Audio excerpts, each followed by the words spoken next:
रेगिस्तान की अथाह रेत में एक अकेला ऊंट रहता था। वह उस सूने, बेरंग और शांत माहौल का आदी हो गया था। तपती धूप, उड़ती रेत और गहरी खामोशी उसकी साथी थीं। दिन में वह काफिले ढोता और रात को तारों के नीचे बैठकर आसमान को निहारता। एक दिन आसमान से एक चंचल मैना नीचे उतरी। वो रंगों से भरी, चहचहाती, मुस्कुराती और उड़ान भरने को बेताब थी। वह एक नखलिस्तान में रुकी, जहां ऊंट पानी पीने आया करता था। पहली बार जब उनकी निगाहें मिलीं, वे एक दूसरे की दुनिया को समझ नहीं सके। ऊंट उड़ नहीं सकता था और मैना धीमे चल नहीं सकती थी। समय बीतता गया और वे रोज उस नखलिस्तान पर मिलने लगे। बातों का सिलसिला शुरू हुआ। मैना ऊंट को आसमान की ऊंचाइयों, बादलों के पार के सपनों और रंगीन दुनिया के किस्से सुनाती। ऊंट उसे जमीन की गहराई, धैर्य और यात्रा की थकान के बारे में बताता। दोनों बिल्कुल अलग थे, लेकिन उनकी आत्माओं की आवाज एक जैसी थी। मैना कहती, काश तुम उड़ सकते, मैं तुम्हें आसमान के उस पार ले जाती।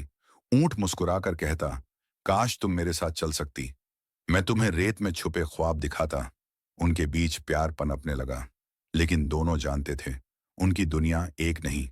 धीरे धीरे मैना ने उड़ना कम कर दिया। वह ज्यादा वक्त ऊंट के साथ बिताने लगी। उसकी चहक धीमी होने लगी।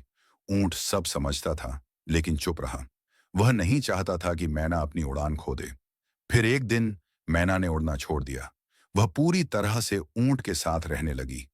ऊंट की आंखों में खुशी तो थी, पर दिल में एक बोझ भी। वह जानता था जो मैना खुले आकाश की पंछी थी, वह अब अपने ही प्यार में कैद हो गई है। उसी रात ऊंट चुपचाप नखलिस्तान से चला गया। बिना कुछ कहे, बिना मैना को जगाए, वह रेत की अनंतता में खो गया। सुबह जब मैना की आंख खुली, ऊंट वहां नहीं था। दूर रेत में उसका हल्का सा निशान मिटता जा रहा था। मैना ने ऊपर आसमान की ओर देखा, पर उड़ान नहीं भरी। उसे समझ आ गया, ऊंट ने उसे उसकी आजादी लौटा दी है।